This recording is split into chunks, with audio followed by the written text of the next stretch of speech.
at the right speed and everything.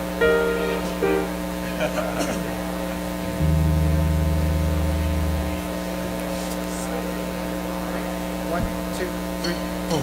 I wanna sing of your mercy, wanna sing of your love, and tell the world I'm grateful for everything that you have done. I wanna sing of your kindness, wanna share the good news. As long as I can sing, I wanna sing about you.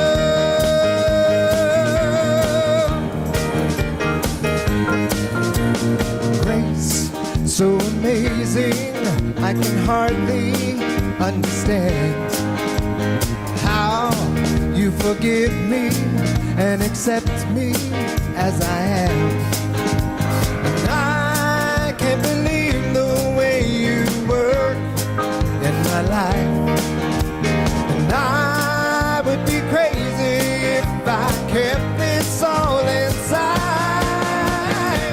I wanna sing of your mercy, I wanna sing of your love, and tell the world I'm grateful for everything that you have done.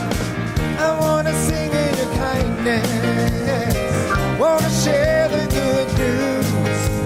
As long as I can sing, I wanna sing about you. Yeah. There's a hope for tomorrow and a passion for today. Joy in the sorrow, 'cause you're with me all the way. Oh, and you gave your life to show that you care.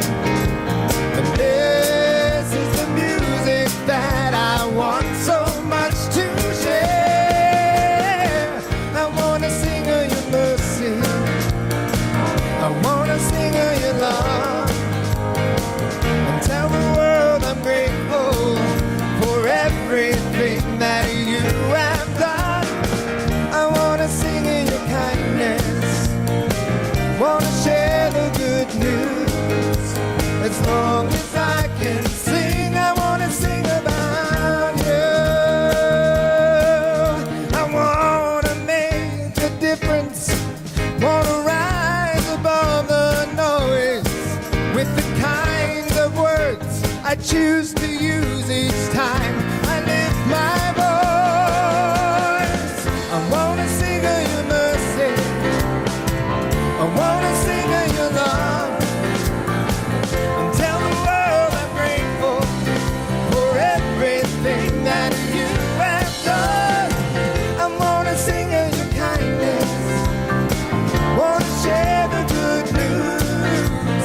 As long as I can sing, I wanna sing about you. I wanna sing about you.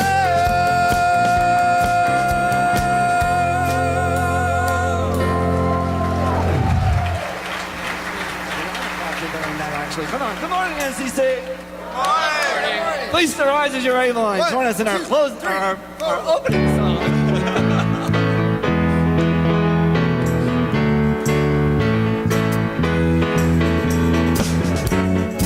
When I lose my way, when I forget my name, remind me who I am.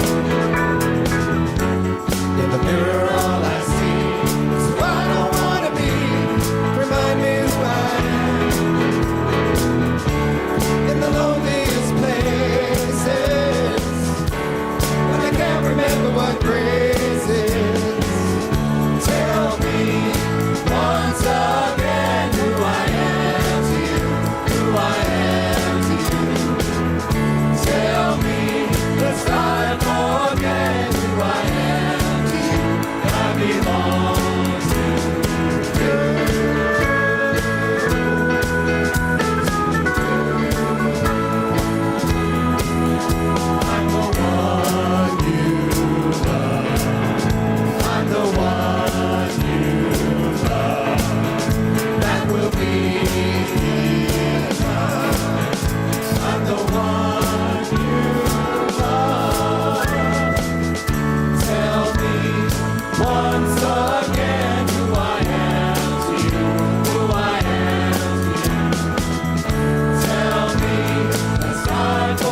separate.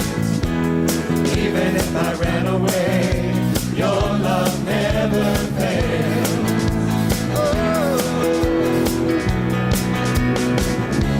I know I still make mistakes, but you have new mercy for me every day. Your love never fails.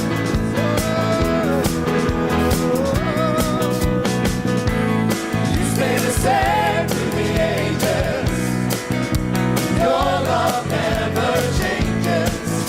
Every pain in the night, the joy comes with the morning. And when the oceans rage, I don't have to be afraid, 'cause I know that you love me. Your love never fails.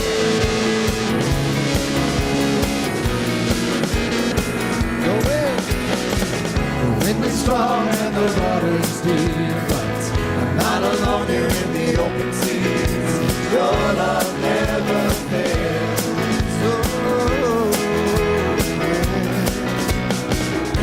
The chasm was far too wide. Never thought I'd reach the other side. Your love never fails.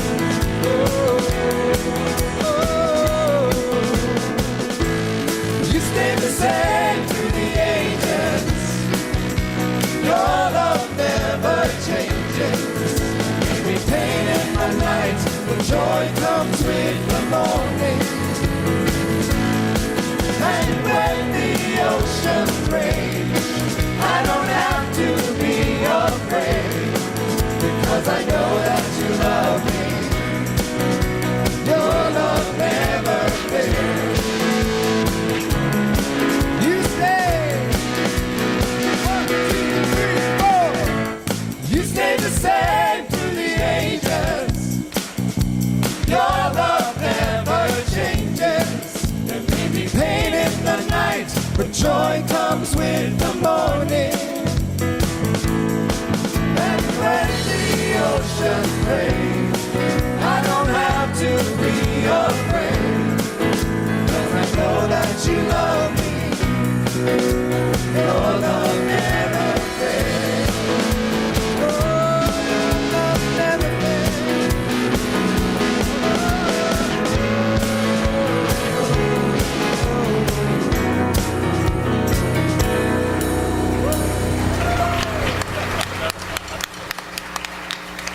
Wow, I don't know if you guys can feel it, but there's an amazing energy in this building tonight, today. So, thank you guys.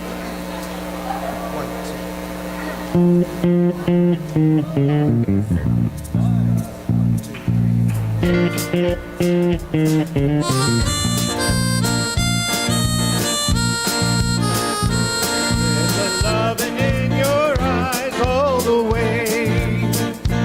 If I listen to your lies, would you say I'm a man without conviction? I'm a man who doesn't know how to sell a contradiction. You come and go, you come and go. Come, come, come, come, come, chameleon. You come and go, you come and go. Loving will be easy if the colors are like my dreams. Red, gold, and green. Red, gold, and green. Did you hear your wicked words every day? And you used to be so sweet, I heard you say that my love was an addiction. When we cling, our love is strong. When you go, you're gone forever. You string along, you string along. Sing along! Come, come, come, come, come to me, you come and go, you come and go. Loving with me, the colors are like my dreams.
like my dreams. Red, gold, and green. Red, gold, and green. All right, one more time. Come, chameleon. You come and go. You come and go. Loving with me, every colors were like my dreams. Red, gold, and green. Red, gold, and green.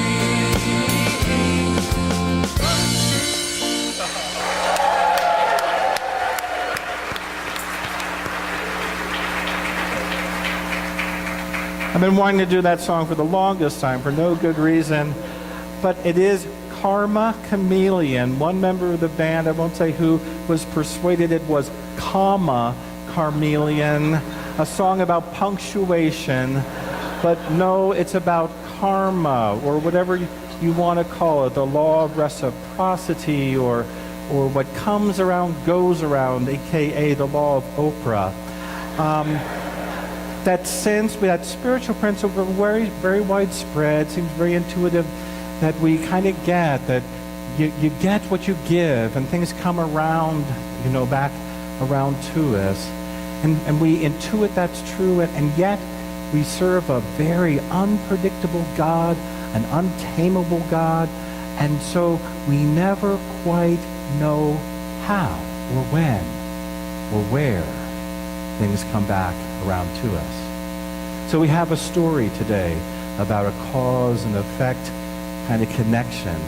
And God has a message for you. You're here for a reason. Something will happen to you in the next hour, which is God speaking to you and giving you a gift, something to work with. Take a moment, just be still, open our hearts, prepare for whatever God has in store for you today.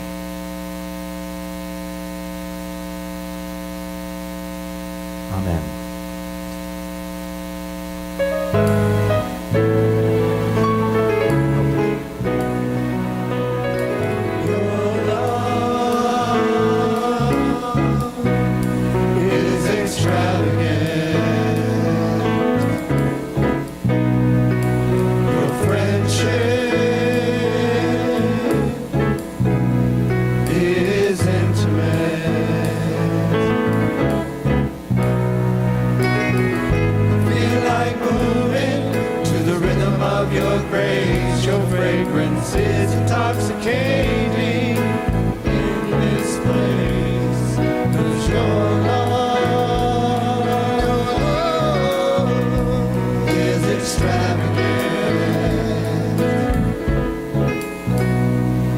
Reading for today comes from the book of 1 Kings.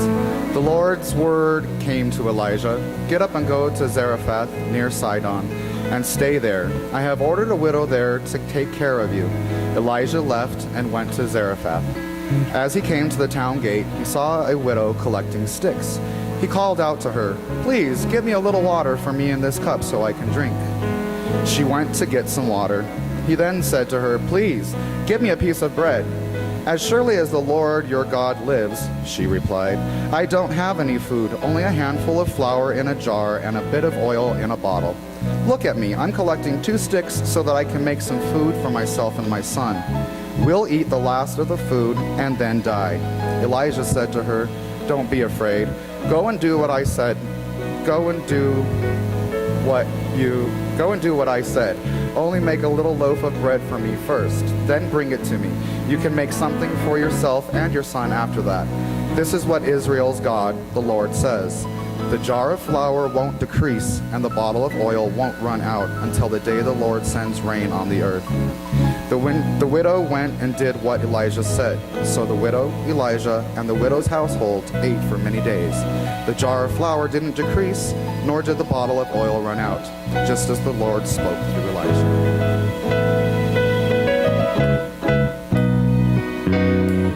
Stand wide in the arms of Christ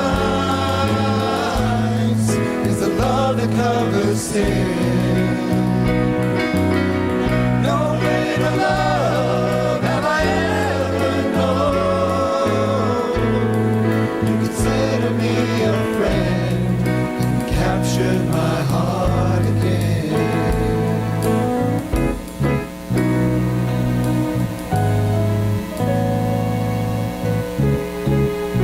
second reading for today comes from the book of Luke, the Gospel of Luke. A little later, Jesus went to a city called Naum. His disciples and a great crowd traveled with him. As he approached the city gate, a dead man was being carried out. He was with his mother's only son, and she was a widow. A large crowd from the city was with her. When he saw her, the Lord had compassion for her and said, "Don't cry." He stepped forward and touched the stretcher on which the dead man was being carried. Those carrying him stood still. Jesus said, "Young man, I say to you, get up." The dead man sat up and began to speak. And Jesus gave him to his mother. Awestruck, everyone praised God. A great prophet has appeared among us. They said, God has come to help the people. This news about Jesus was spread throughout Judea and the surrounding region.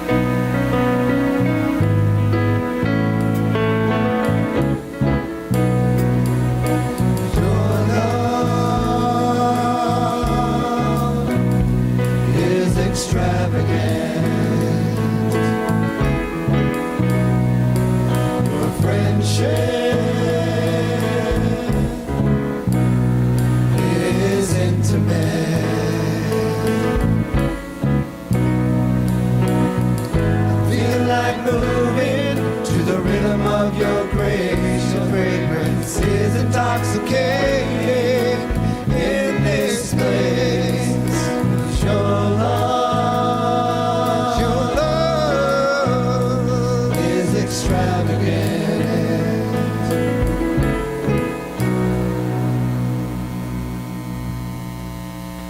If you've been coming to church here for a while and have heard me speak several times, you may have heard me at some occasion talk about a television show. You know, sometimes TV shows have themes that kind of connect to the theme of the reading. So I might start talking about the TV show and then segue over and off we go. And if you've ever heard me do that, then you also know that I watch some really, really bad TV.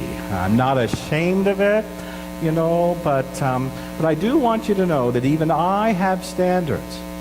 That there is a level of awfulness TV that even I will not go below. And I'm very, very proud to tell you that I've never in my life watched even 1 minute of Desperate Housewives. Until the past couple weeks. See, I have a friend who's staying with me for a few weeks until he gets set up in his own place. And we could be sitting there watching Masterpiece Theater or 60 Minutes or something really classy. And you let me turn my head to sneeze. By the time my head is turned back, the channel is changed, and we are watching Desperate Housewives of someplace, Orange County or Atlanta, or New Jersey, or Casper, Wyoming. I can't tell the difference. They're all alike. They all look alike. They all whine the same way. You know, it's all, you know, oh, is my husband cheating on me? Well, how should I know, and why should I care? Or I'm unveiling my line of cosmetics, and the very same night, this other housewife is doing a fundraiser, so I'm going to jump off the roof. And I'm like, well, which one are you again? What city are we in? I don't know. And I just don't know if desperate's the right word. I know rich people have their problems too, but if you've got 2 Lexuses in the garage and one of them's in the shop, so you have to drive your second favorite Lexus, and that's the biggest problem you face in a week, I don't know if that really counts as desperate. I've got a desperate housewife for you today from our reading. A widow in Sidon. And a widow in 1st century Palestine, that says a lot right there. Because in that time, in that culture, women were defined and constrained by their father and then their husband. And if you don't have a father or a husband, you are up a creek as a woman back then. And she had a child. who is called an orphan. Because moms don't count. Only dads count. So here's a widow and an orphan. Women in that day had no legitimate way to make a living. Totally dependent on the men in their lives. And so, in the best of times, a widow led a very precarious existence. I know the laws of God said everyone, the whole community, should pay special attention, take care of the widows and orphans. But people in that day didn't follow the laws of God any better than people do today. So in the best of times, a precarious situation, and these were not the best of times. There was a drought. There was a famine in the land. Food was very, very scarce. And her little supply had dwindled all the way down to where there was one meal left. And so she resigned herself. She's gathering sticks. She's going to make a fire, bake her last little loaf of bread, share it with her son, and then they would both die, alone and forgotten. When suddenly this crazy man runs out of the bushes, Elijah, he's desperate too, although he hasn't been desperate as long as she has. Because not so very long ago, Elijah was prophet to the king. That's a comfy job. Because you get to live in the king's house. And you get to eat the king's food. And you get to wear the king's clothing. And the only hitch in the get-along is every so often the king will come by and you have to say, "Oh, most holy majesty, you are doing everything perfect. Everything you're doing is right. Blah, blah, blah, blah, blah." And then you're done and at the day and you go back and enjoy your life. Not such a bad gig. Except that the king Elijah served, King Ahab, was not a good king. He was a really, really, really bad king. In fact, the story says all the sins of all the kings that ever lived put together did not equal the sins of King Ahab. He was a really bad king. Lots of reasons. But one of which is he listened to his wife Jezebel. You've heard the word Jezebel, right? The name. You might know anything about the story, but you got to have a picture from the name. My great Aunt Faye, one of my favorite things, she was a preacher, and she named her cat Jezebel. I love that about her, you know? Jezebel came from a foreign land, came from Sidon. And she brought her own god with her, a god named Baal. And Ahab abandoned the worship of his people's God, Yahweh, the God who had been faithful, who had delivered them so many times, and began to worship Baal. And here's one way to think of the difference between these two gods. Yahweh is a God who is faithful, ultimately, but gives people freedom of choice, lets people make mistakes, lets people screw up and suffer the consequences, and then make a free choice to come back and reconcile. So the whole story is this love affair between the people and God, where they're close and they're far, and they're close and they're far. Baal is a God of safety and security and surety. Baal promises every summer there will be rain, every harvest will be full, every childbirth will be uncomplicated. Baal promises no conflict, no difficulty, no challenge ever in your life. Everything is given to you. You can imagine how popular an idea that would be, right? That's really kind of tempting. And here's the thing. The spirit of Baal is alive today, I'm pretty sure. The spirit of Baal is the spirit that says, you don't have to worry about injustice. You don't have to worry if people are hungry. You don't have to worry about poverty or as long as you can figure out the right smartphone to buy, as long as you buy the right car, as long as you live in the right house and wear the right clothes. Of course, the right clothes change all the time, so you have to keep up. But if you can figure that out, if you had the correct accessories filling your life, everything is okay. That's the spirit of Baal today. But Baal's a liar. And the promises do not come true. And they don't come true now, and they didn't come true then. And the way Elijah figured out they weren't coming true is there was a drought in the land.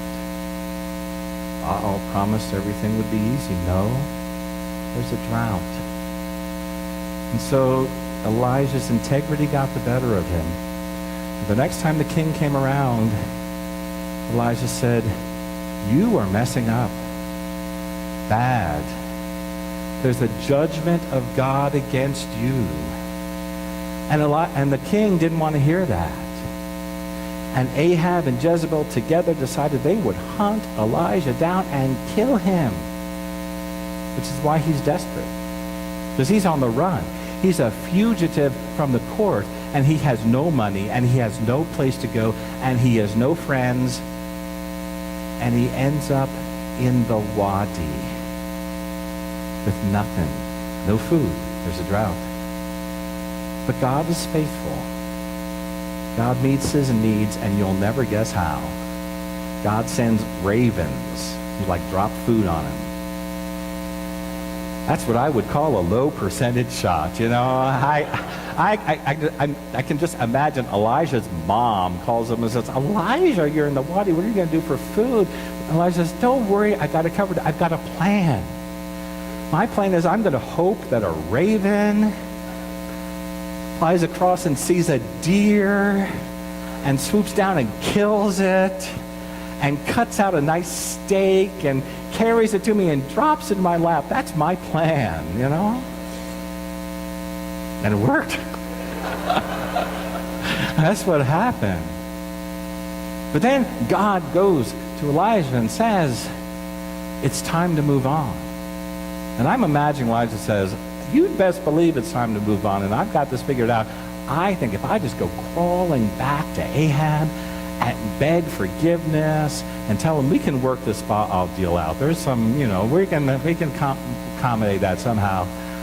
I bet he'll take me back. And God says, you could do that, but I've got another plan. I want you to go to Sidon, and there's a widow there who will take care of you. Elijah says, did you say Sidon? Isn't that where Jezebel's from? Are you quite sure this widow isn't like Jezebel's cousin and she's going to I think I like the king plan better. God says, it's your choice. You can trust in a mighty and powerful king who has betrayed his conscience, or you can trust in a widow who has God's blessing. Which would you choose?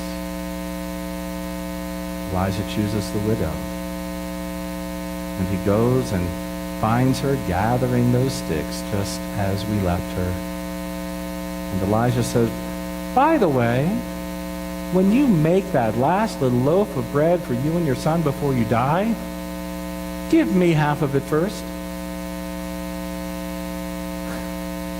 This poor widow, she's the poorest person in this huge area, second poorest person, and she runs into the poorest person, and he asks her for a handout. Okay? And the beginning of the week I read this, I'm thinking, this is, Elijah asking her for something. I think, what a jerk. What is he? Does he have no sensitivity? Does he have no clue at all? And if at the end of this you want to think of Elijah as a jerk, that's fine with me. I have no investment there. But I thought it through a different way. And I came up with an alternative understanding. It goes like this. I will bet you it has been a very, very long time since anyone looked at that widow and thought, she has something to share. She has something to contribute. There's a dignity in that. There's kind of an honor in that. And that might have unlocked a miracle. Sometimes when people see things in you that you don't see in yourself, that can have profound effects. Here's a story. Businesswoman gets on a commuter train. She sits next to a man who is well into attitude adjustment hour. He's got a flask and a little Dixie cup, and she sits down and he swerves around and says, "Well, hi, you want a drink?" She says, no, thanks, I'm good. She says, "No," and he pours in the cup and he sticks it in her nose. "I got plenty, you want a drink?" She says, "No, thank you, I'm good." So he pulls the cup back, and his head goes down. He says, "I bet you think I'm nothing more than a no-good drunk." And she says, "Not at all. I think you're a very generous man." And the story goes, that seed she planted changed his life. It certainly can. That kind of generosity of seeing something someone doesn't see, extending yourself a little more than you need to.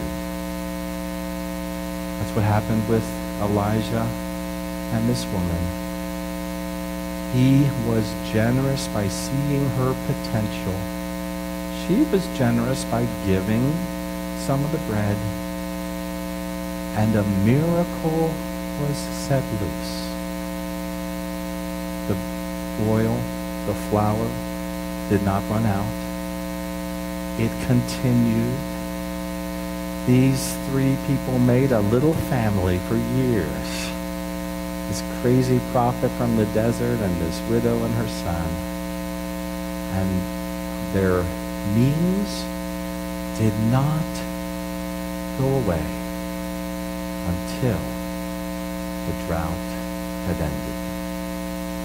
So it's a story about generosity, and kind of a cycle of generosity that unleashes miraculous things. It happened then, it happens now, it's happening all around. I had my own little generosity cycle a few weeks ago. I had a trip planned to St. Louis, be 3 or 4 days vacation, and then a class I was really looking forward to. And I didn't feel well getting on the plane. And when I got off the plane, I really felt awful. I actually had pneumonia. And here's a bit of advice for you if you ever want to get pneumonia. Do it when you're at home. Don't do it in a strange city where your insurance doesn't work and you don't know anybody and there's nobody come and help you out, and God did not send me any ravens. I don't know what's up with that. But those next 30 days were awful. I was so sick. This is how sick I was. For 3 days, I could not read a USA Today and comprehend it. That's how bad it was. And I did not think about eating. And by the 4th day, the antibiotics had kicked in a little bit, and so I feel like I wanted to get out of this hotel room. And I wasn't hungry, but I thought I should eat. I should go eat. And then I remembered this gay restaurant called Clementine's in St. Louis. You remember gay restaurants?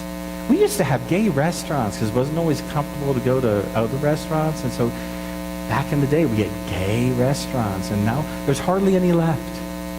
But I was in a nostalgic mood, and it wasn't so much comfort food I wanted, but a comfort experience. So I thought, this sounds right. And I went, it was still there. It was exactly how I remembered it. And then I got a bonus. Because the waitress came out, and she had a warm smile, and she was about 60 years old. And she walked up and said, "And may I bring you something to drink, sweetie?"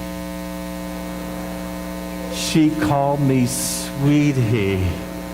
And yeah, I'm under no delusions. I'm quite sure that she calls everyone she meets sweetie. That's just part of her generous nature. But you know what? It did not matter, because sometimes when you feel as bad as I did and lonely and abandoned, the only thing in the world that will fix you is a stranger looking you in the eye and calling you sweetie. Am I right?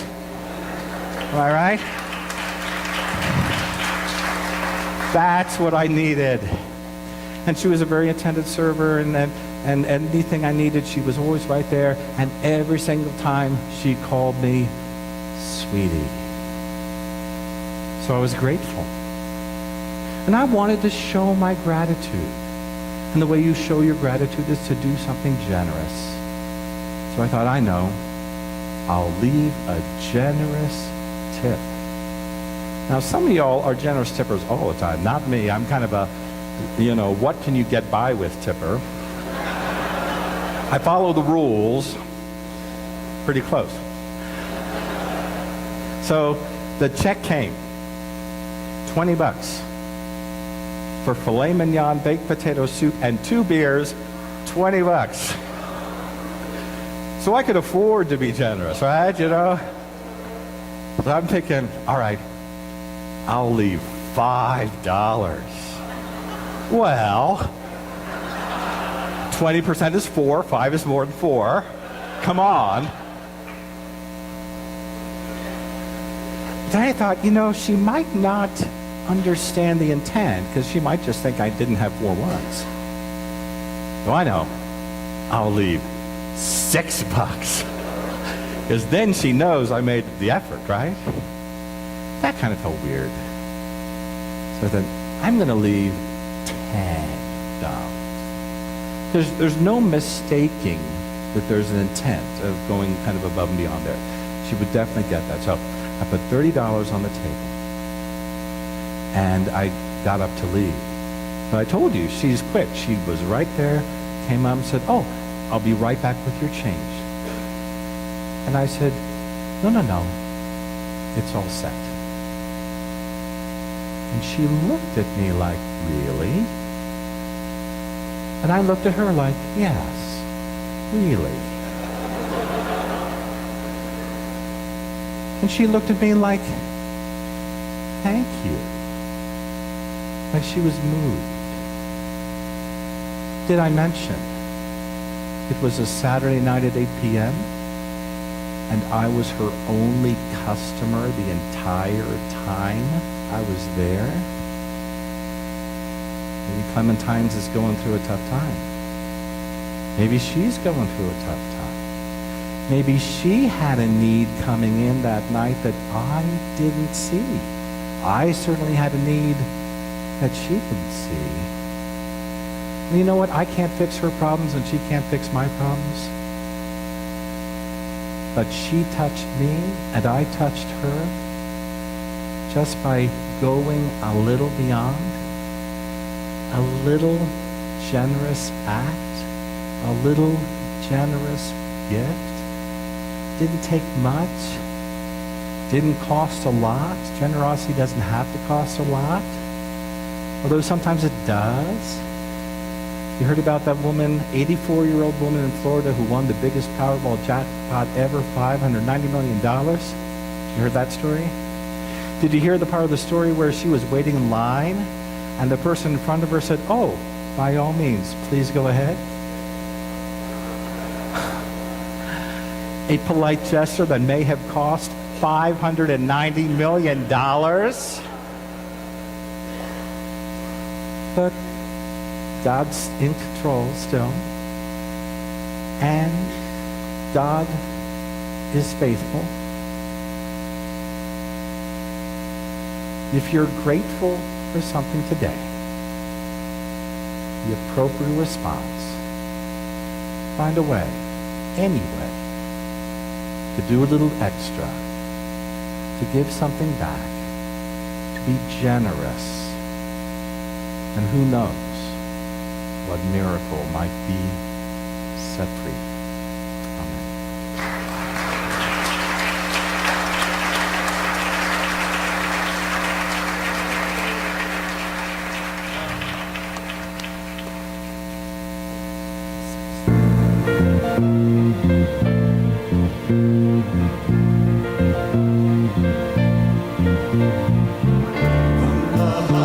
Of heights to the depths of the sea.